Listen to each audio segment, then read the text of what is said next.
Second component of family health is reproductive health. Reproductive health भी बहुत बड़ा perspective है हेल्थ का और एक बड़ा टॉपिक है। इसमें जैसे कि मिसाल के तौर पे सेफ़ मदरहुड की बात की जाती है। अब देखिए, माँ बनना और फिर माँ बनने के बाद ज़िम्मेदारियाँ निभाना, ये बहुत इम्पॉर्टेंट इशू है। अगर माँ अपनी हेल्थ का ख्याल नहीं रखती तो वो अपने बच्चे की भी हेल्थ का ख्याल नहीं रख पाएगी। अगर माँ अवेयर्ड नहीं है हेल्थ इश्यूज़ से तो वो बच्चे के हेल्थ इश्यूज़ को जल्दी से भांप नहीं सकती और जान नहीं सकती, और डिले डायग्नोसिस की तरफ मामला जाएगा, कॉम्प्लिकेशन की तरफ मामला जाएगा। तो माँ की जो तरबियत है ना, हेल्थ अवेयरनेस के हवाले से, ये बहुत ज़रूरी है। मैं तो ये कहता हूँ कि बिफ़ोर मैरिज एक काउंसलिंग होना बहुत ज़रूरी है। फ़ीमेल फिजिशंस के लिए, आप जैसे स्टूडेंट्स के लिए, जो हमारे फ़ीमेल स्टूडेंट्स हैं, इंशाल्लाह ताला इन्होंने आगे अपना कैरियर कंटिन्यू करना होगा, तो इस चीज़ का ख्याल रखें कि अगर आपके पास कोई ऐसा केस आ रहा है जिसमें आपको ये समझ में आने लगे कि इस लड़की की अनकरीब शादी होने वाली है, तो उसको बुलाएं और काउंसिल करें। और इसी तरीके से फैमिली को भी इस चीज़ का ख्याल रखना चाहिए कि वो अपनी लड़कियों को गायनेकोलॉजिस्ट के पास लेके जाएं, काउंसिल करवाएं और ओपन डिस्कशन कराएं अबाउट देयर रिप्रोडक्टिव हेल्थ। ये बहुत ज़रूरी है, क्योंकि देखिए, अगर छोटी सी एक मिसाल लेता हूँ, छोटी सी, बहुत छोटी सी मिसाल, से फॉर एग्ज़ाम्पल फ़ीमेल है और उसको मेंस्ट्रुअल प्रॉब्लम है और वो बताती नहीं है ये प्रॉब्लम अपनी, या सही तरीके से उसका इलाज मुआवजा नहीं हो पाया, तो it will ultimately effect her marital life, और फिर आगे जो फर्टिलिटी है उसके भी मुतासर होने के चांसेस हैं।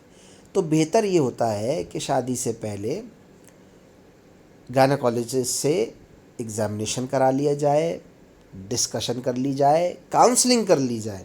एटलीस्ट काउंसलिंग होना बहुत ज़रूरी है। सर्टेन इश्यूज़ होते हैं जो कि एक फ़ीमेल फिजिशन, डॉक्टर, तबीबा फ़ीमेल को बहुत अच्छे तरीके से गाइड कर देती है, बनिस्बत इसके कि बाद में आए और बाद में जो है वो इस्लाह की जाए, तो वक्त निकल चुका होता है, चीज़ें कॉम्प्लिकेशन की तरफ जा चुकी होती हैं। तो बेहतर ये है कि माँ बनने से पहले बहुत सारी चीज़ों को डिस्कशन में लाया जाए, अवेयरनेस सेशंस दिए जाएं, और माँओं की भी तरबियत हो। जिनकी 4-4 5-5 बच्चे हैं, उनकी तरबियत हो कि भाई आपकी बेटी की अगर शादी होने वाली है तो आप ये मैसेजेस अपनी बेटी को समझाएं। तो ये सेफ़ मदरहुड इवन यहाँ से स्टार्ट हो जाता है, और फिर इसमें आगे भी बहुत सारे दर्जे हैं जिसमें सेफ़ मदरहुड के हवाले से चीज़ें डिस्कस की जाती हैं। एंटीनेटल केयर, अब फिर वही बात आ गई कि अब से फॉर एग्ज़ाम्पल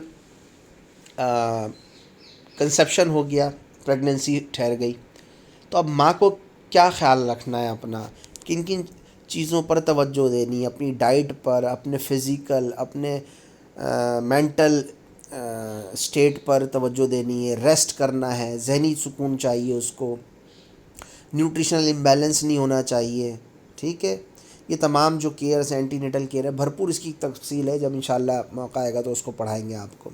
ऐसे डिलीवरी केयर है कि डिलीवरी के दौरान क्या क्या केयर करनी है। एकदम एक पैनिक मच जाता है, ठीक है ना, हमारे जो सोसाइटी में ऑब्जर्वेशन है, अरे अरे चले चले ठीक है, लेकिन उसमें हैंडलिंग कैसे करनी है। अब माँ को घर से अस्पताल तक मुंतकिल करना है और उसको लेके जा रहे हैं ऐसे रिक्शे में जिसके शॉक्स ही ख़राब हैं, तो इतने झटके लग रहे हैं, इतने झटके लग रहे हैं कि आए दिन हम ये भी ख़बर सुनने को मिल जाती है कि रिक्शे में विलादत हो गई, या ट्रैफिक रूट वो ऐसा ले लिया जहाँ ट्रैफिक जाम है।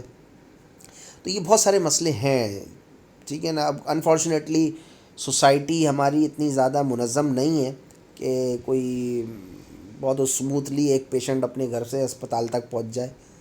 कई कार्डियक पेशेंट्स रास्ते में एक्सपायर हो जाते हैं। बहरहाल ये इश्यूज़ तो हैं।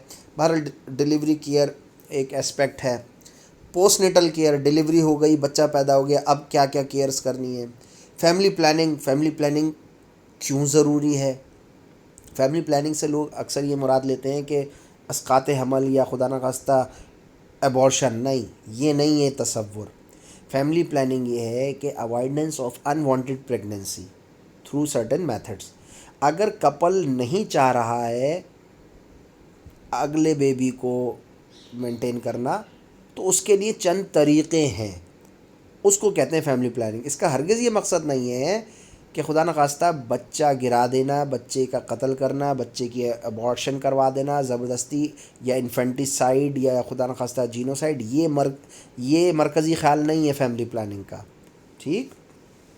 نیوٹریشنل ڈیفیشنسیز کے پرابلمز ہیں، یہ بھی آتی ہیں خواتین کو. بچہ اور بچے کی غذائی قلت، یہ اس وقت پاکستان سب سے زیادہ اس میں گراف اوپر جا رہا ہے انفارچونیٹلی. عمران خان صاحب جو ہیں ہمارے پرائم منسٹر، وہ اس چیز پر بہت زور دیتے ہیں کہ ہمارے جو بچے ہیں ان کی سٹنٹڈ گروتھ ہے، ان کی بڑھوتی اچھی نہیں ہے. اور یقین جانیں کہ جب بچوں کی ہیلتھ اچھی نہیں ہوگی تو ہم کیسے ایکسپیکٹ کر سکتے ہیں کہ ہماری قوم کی صحت اچھی ہوگی اور ہم کوئی پروڈکٹیو نیشن بنیں گے. تو ایک ریالٹی تو یہ ہے نا. آلدو کہ وی آر نیوکلیر پار، لیکن اگر ہمارے بچوں کی صحت اچھی نہیں ہے تو ایسے نیوکلیر پار کا کیا کریں گے ہم؟ تو ہمیں پروڈکٹیو نیشن چاہیے، ہمیں صحت مند لوگ چاہیے، ہمیں صحت مند قوم چاہیے.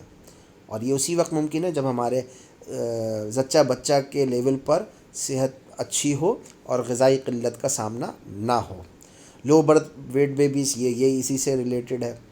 پھر ایس ٹی آئیز ہیں، یعنی sexually transmitted infections like AIDS, hepatitis B, C, syphilis, gonorrhoea, ایسے ہی ریپروڈکٹیو ٹریک انفیکشنز ہے. یہ سب ان چیزوں کا ذکر یہ بھی آتا ہے ریپروڈکٹیو ہیلتھ میں.